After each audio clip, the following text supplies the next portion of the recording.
Baik, adapun dasar teori dari materi praktikum ini yaitu yang pertama, elektrokimia.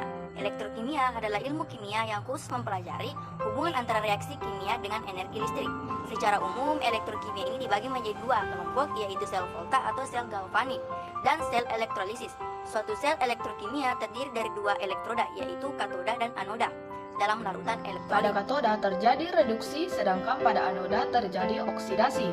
Contoh dari sel elektrokimia adalah 1. Sel volta atau sel galvanik, merubah energi kimia atau reaksi redoks menjadi listrik.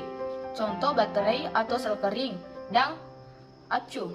2. Sel elektrolisis, merubah energi listrik menjadi kimia atau reaksi redoks. Contoh penyepuhan, pemurnian logam. Dalam sel volta, reaksi redoks spontan begitu bata logam dimasukkan ke dalam sel dan digunakan untuk sumber arus listrik. Nah, di dalam elektrolisis, listrik digunakan untuk melangsungkan reaksi redoks yang tidak spontan.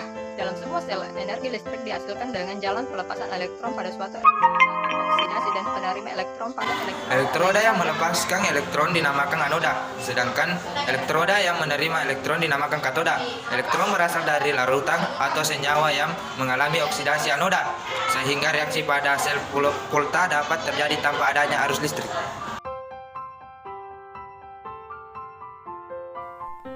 Nah, langkah yang pertama, siapkan 4 buah jeruk dan potong sisi masing-masing jeruk untuk memasukkan koin. Tancapkan sedikit koin ke dalam masing-masing jeruk. Lalu, lakukan hal yang sama terhadap jeruk yang lainnya.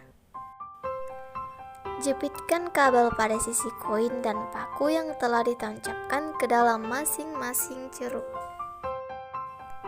Buat rangkaian dan hubungkan jeruk yang lainnya.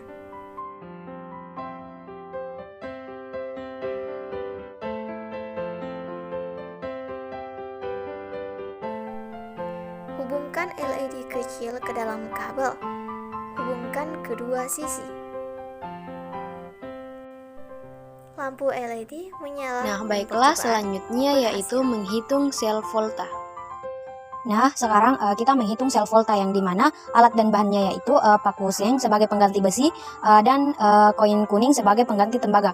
Nah, yang dimana pada paku seng itu atau besi, nama senyawanya itu yaitu Fe.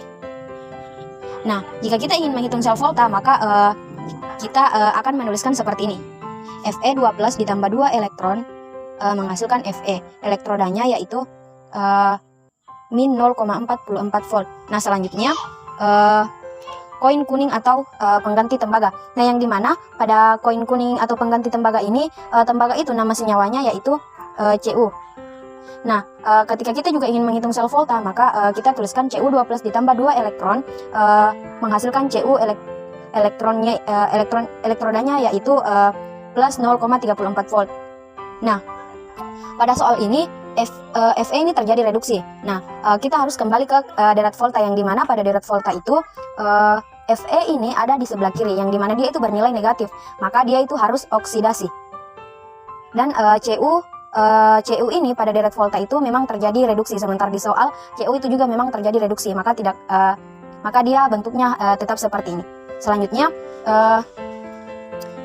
untuk mengubah soal Fe 2+ ditambah 2 elektron menghasilkan Fe ini, kita akan membaliknya seperti Fe menghasilkan Fe 2+ ditambah 2 elektron. Elektrodanya sama dengan elektrodanya di sini yang dimana yang pertama itu dia min, kemudian pada saat dibalik dia akan menjadi positif.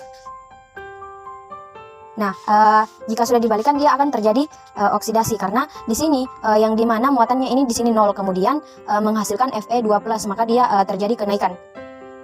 Selanjutnya Cu2+ ditambah 2 elektron menghasilkan Cu. Elektrodanya sama dengan plus 0,34 volt, yang dimana pada Cu2.